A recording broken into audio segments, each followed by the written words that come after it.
जी, मामला है आपको जीत की हैट्रिक लगाने से रोकने का, तो क्यों ना वो हर तरीका अपनाए जिससे आपके विजय रथ को रोक सकते हैं। और जो सवाल वो पूछ रहे हैं वो बताइए। वो कह रहे हैं कि आप कास्ट सेंसस को, जातीय जनगणना को, किस जाति की क्या स्थिति है देश में, उसको आप जातिवाद से क्यों जोड़ रहे हैं? देखिए, जाति जनगणना की बात, पहली बात तो मैं कहना चाहूंगा, बचपन से हम लोगों को बताया गया कि भारत में अनेकता में एकता है। वास्तविकता में अनेकता के नाम पे विभाजकता को बढ़ावा देने का प्रयास किया गया। आज एकता से डरे हुए हैं ये लोग। जैसे इनको लगा सब में एकता होने लगी तो ज्यादातर क्षेत्रीय दल एक एक जाति और एक एक क्षेत्र के दल हैं, तो अपनी अपनी जो क्षेत्रीय सामंती व्यवस्था है उसको संभालने के लिए अब अंतिम अस्त्र यही बचा था। कोई बात नहीं, मैं उसका भी जवाब देना चाहता हूं। हमारे इतने वरिष्ठ आदरणीय केसी त्यागी जी बैठे हुए हैं, मैं पूछना चाहता हूं, ये जातिगत जनगणना रोकी किसने थी? ब्रिटिश टाइम तक तो होती थी। 1951 में जब पहली बार स्वतंत्र भारत में जनगणना हुई तो ये उस समय की कॉन्स्टिट्यूएंट असेंबली में नेहरू जी की सरकार थी, और तब तक अंबेडकर जी भी सरकार में थे 1951 तक। लोहिया जी, सबका सम्मिलित यह निर्णय था कि अंग्रेजों की फूट डालो राज करो की नीति, इसलिए जातिगत जनगणना नहीं होगी। पहले साफ बोलिए नेहरू गलत, आप कहिए कि साहब अंबेडकर जी गलत, लोहिया गलत, अब हम सही है, या ये कह दीजिए अब वो अप्रासंगिक हो गए, अरे जाने दो भाई उसको, चलो वहां तक तो था। इंदिरा जी के जमाने में तो हमने बचपन में खूब सुना, जात पे ना पात पे, इंदिरा जी की बात पे मोहर लगेगी हाथ पे। त्यागी जी को याद होगा 6 दिसंबर 1990 को Rajiv Gandhi ji floor of the house पे मंडल कमीशन का विरोध करते हुए बोले, कांग्रेस का एक ही नारा था, जात पे ना पात पे मोहर लगेगी हाथ पे। और आज मैं कहना चाहूंगा कांग्रेस पार्टी वो कर रही है जो कभी नारा लगाती थी जात पे ना पात पे, इंदिरा जी की बात पे मोहर लगेगी हाथ पे, आज इंदिरा जी राजीव जी की बात को धर दिया है लात पे, ले आए फुटपाथ पे। चलो अब मैं पूछना चाहता हूं, भाई कोई नई नवेली पार्टी हो जो कहे कि हम आज तक सत्ता में नहीं आए, हम आएंगे और हम ये करेंगे। आप लोग तो सबसे लंबे समय तक सत्ता में रहे, क्या किया अभी तक? कांग्रेस ने सबसे लंबे समय तक इस देश में 50-55 साल हुकूमत की, क्यों नहीं किया 10 साल में? अच्छा, मैं पूछना चाहता हूं, संख्या की बात आती है तो मैं पुनः ये बात रिपीट कर देता हूं। उत्तर भारत में केवल पिछले 20 सालों में हमने मध्य प्रदेश में 3 पिछड़ी जाति के मुख्यमंत्री दिए, उमा भारती जी, बाबूलाल गौड़ जी, शिवराज सिंह चौहान जी। उत्तर प्रदेश में कल्याण सिंह जी, और यूपी बिहार मिला के 4 हमारे डिप्टी सीएम हुए, केशव मौर्य जी, सुशील मोदी जी, तारकेश्वर जी और रेणुका देवी जी। ये 8 में से सिर्फ कल्याण सिंह जी, उमा भारती जी एक जाति के हैं, ये 7 अलग अलग जातियों का प्रतिनिधित्व करते हैं। और यदि मोदी जी को जोड़ लें तो सिर्फ हम पीएम, सीएम और डिप्टी सीएम की बात करें तो 9 में 8 जातियां हैं। इनसे पूछना चाहता हूं, ये बाकी वर्ग 8 जातियां तो छोड़िए, अपनी जाति में एक व्यक्ति बता दें। यदि लालू प्रसाद यादव जी को सत्ता छोड़ने की बात आई तो उनके लिए सामाजिक न्याय का मतलब क्या है? मैं, मेरी बीवी, मेरा साला, मेरा बेटा, मेरा दूसरा बेटा, मेरी बेटी। मुलायम सिंह जी के लिए सामाजिक न्याय का मतलब क्या था? मैं, मेरा भाई, मेरा दूसरा भाई, मेरा बेटा, मेरा भतीजा, मेरी बहू। तमिलनाडु में सामाजिक न्याय का मतलब क्या है? करुणानिधि, एमके स्टालिन और उसके बाद उदयनिधि। वास्तविकता और कुछ नहीं है, ये परिवार के हाथ में। और एक बात और मैं दर्शकों से कहूं, जाके चेक करिएगा, जो अपने को सबसे ज्यादा वंचितों और शोषितों के नेता कहते हैं वही सबसे कम समय में सबसे ज्यादा अमीर नेता बने। उन्हीं की संपत्ति सबसे ज्यादा जल्दी सैकड़ों करोड़ की पहुंची है। आदरणीय त्यागी जी भी इस बात को डिनाई नहीं कर पाएंगे, गरीब गुरबा की राजनीति करने वाले लालू यादव जी का परिवार आज बिहार का सबसे अमीर परिवार है।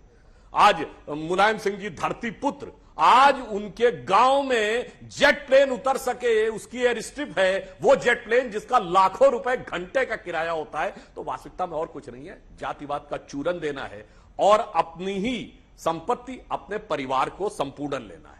वो सिर्फ मुद्दा है, और इसके अतिरिक्त और कोई इनका दूसरा विषय नहीं है। न समाज से मतलब, न न्याय से मतलब, न जाति से मतलब, न जनगणना से मतलब, न प्रतिनिधित्व से मतलब, अपने परिवार की सत्ता और संपत्ति से मतलब। ठीक है, सामाजिक न्याय का मतलब उन्होंने तमाम पार्टियों के नेताओं का नाम गिनाया और कहा कि उनके लिए सिर्फ और सिर्फ उनका परिवार है सामाजिक न्याय। परिवार वाला चूर्ण वो देते हैं और वही है संपूर्ण उनके लिए सामाजिक न्याय। सवाल यह है कि जो कांग्रेस पार्टी पारंपरिक रूप से ये कहती थी कि ना जात पर ना पात पर, इंदिरा जी की बात पर वोट पड़े, उसको भी पता था कि जात पात से हटकर देश को ले जाना होगा आगे। आज आप जात की धुरी पर पूरे देश को चढ़ाना चाहते हैं? दुबे जी। नहीं अंजना जी, सामाजिक न्याय की लड़ाई कांग्रेस पार्टी की पहली सरकार से हम लोगों ने लड़ी।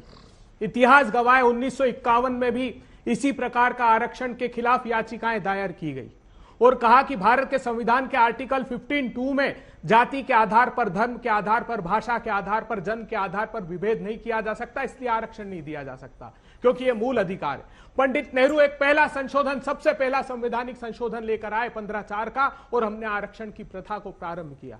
आज मुझे दुख हुआ कि मेरे देश के प्रधानमंत्री जी विजयदशमी के दिन ये कहते हैं भगवान राम को साक्षी मानकर कि भेदभाव किया जा रहा है। अरे प्रधानमंत्री जी, ये जातिगत जनगणना उस केवट की नाव की तरह है जिसको आप स्वीकृति तो दीजिए, सारे के सारे अंतिम पंक्ति में खड़े हुए लोग भवसागर के पार हो जाएंगे। शबरी के झूठे बेर की तरह है, आप एक बार उसका स्वाद चखने की कोशिश तो कीजिए प्रधानमंत्री जी। मूर्छा में जो आपने अंतिम पंक्ति में पिछड़ों का न्याय 9 वर्षों से डाल दिया, उसके लिए संजीवनी का काम करेगा। आपने शपथ पत्र दिया था महाराष्ट्र बनाम यूनियन ऑफ इंडिया के केस में, आपने कह दिया कि हम जातिगत जनगणना के पक्ष में नहीं है सुप्रीम कोर्ट में शपथ पत्र देकर, और यह कहा कि 7 शेड्यूल की एंट्री 69 जो केंद्र की सूची है उसमें आर्टिकल 246 के तहत कानून बनाने का अधिकार केंद्र का है, राज्य को इसमें हस्तक्षेप नहीं करना चाहिए। कांग्रेस पार्टी और सभी दलों ने मिलकर जो जातिगत जनगणना 2011 में कराई थी, जिसकी हजारों एक्सेल शीट 2014 में रजिस्ट्रार जनरल सेंसस को दी, आपने उस शपथ पत्र में लिखा और कहा कि उसके लिए हमने एक अरविंद पनागरिया की कमेटी बनाई थी जो उपाध्यक्ष थे नीति आयोग के। उसी शपथ पत्र में आप लिखते हैं कि उस कमेटी के ना तो मेंबर बनाए, ना कभी उसकी मीटिंग आपने होने दी।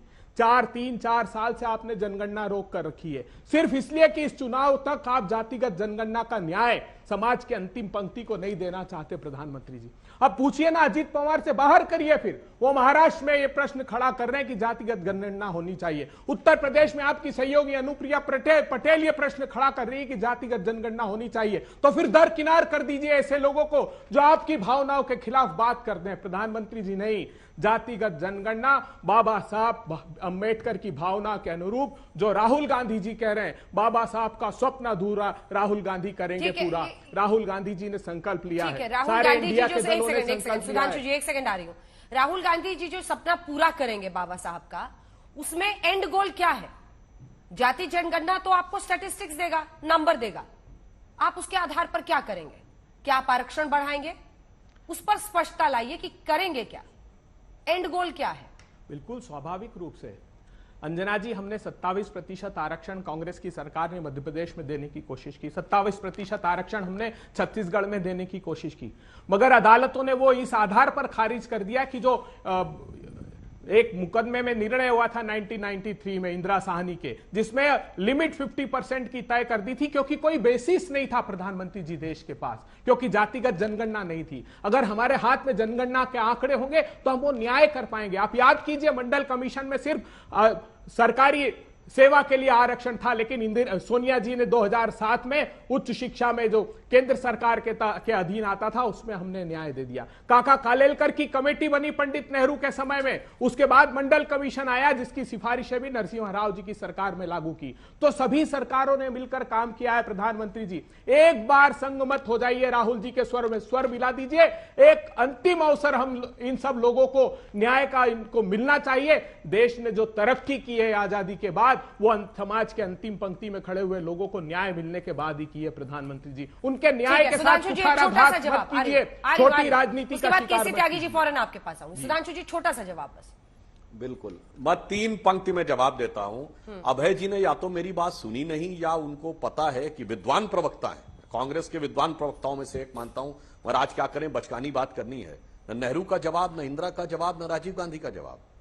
और मान्यवर आप क्या बोल गए? काका कालेलकर की रिपोर्ट कमेटी कब बनी? 1953 में। त्यागी जी बैठे, पता 1977 तक 24 साल कंटिन्यूअस आपकी सरकार रही, इंप्लीमेंट नहीं किया। मंडल कमीशन बना 78 में, रिपोर्ट आई 80 में, इंदिरा गांधी आ गई, 89 तक आपकी सरकार रही, दाब के बैठे रहे।